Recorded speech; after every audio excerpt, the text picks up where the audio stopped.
بسم الله الرحمن الرحيم إن الحمد لله الذي وكفى وسلام على عباده الذين اصطفى أما بعد قال الله تعالى في القرآن المجيد فأعوذ بالله من الشيطان الرجيم بسم الله الرحمن الرحيم والعصر إن الإنسان لفي خسر صدق اللہ العظیم۔ اسلام میں وقت کو اللہ تعالیٰ کی عظیم نعمت قرار دیا گیا ہے۔ قرآن مجید میں اللہ تعالیٰ ارشاد فرماتا ہے والعصر ان الانسان لفی خسر۔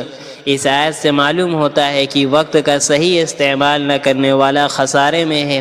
اسلام میں وقت کی قدر، محاسبہ نفس اور اصلاح اعمال پر زور دیا گیا ہے، نہ کہ محض خوشی اور رسم رواج پر۔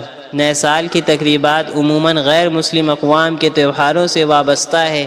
اسلام مسلمانوں کو غیر اسلامی تہذیب کی نقل کرنے سے روکتا ہے۔ رسول اللہ صلی اللہ علیہ وسلم نے فرمایا من تشبہ بقوم فہو منہم، جس نے جس قوم کی مشابہت اختیار کی وہ اسی میں سے ہوگا۔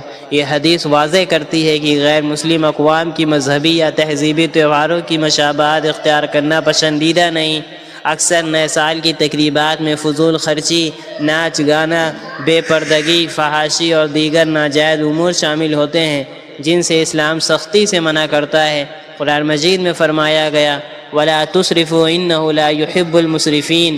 اس لیے ایسی تقریبات جن میں گناہ اور اسراف ہوں اسلامی تعلیمات کے خلاف ہیں۔ اسلام میں سال کی تبدیلی پر خوشی کی تقریبات کے بجائے اپنے اعمال کا جائزہ لینا، گناہوں سے توبہ کرنا اور آئندہ زندگی کو بہتر بنانے کا عزم کرنا سکھایا گیا ہے۔ حضرت عمر رضی اللہ تعالیٰ عنہ کا قول ہے حاسبوا انفسکم قبل ان تحاسبوا، اپنا محاسبہ خود کرو اس سے پہلے کہ تمہارا محاسبہ کیا جائے۔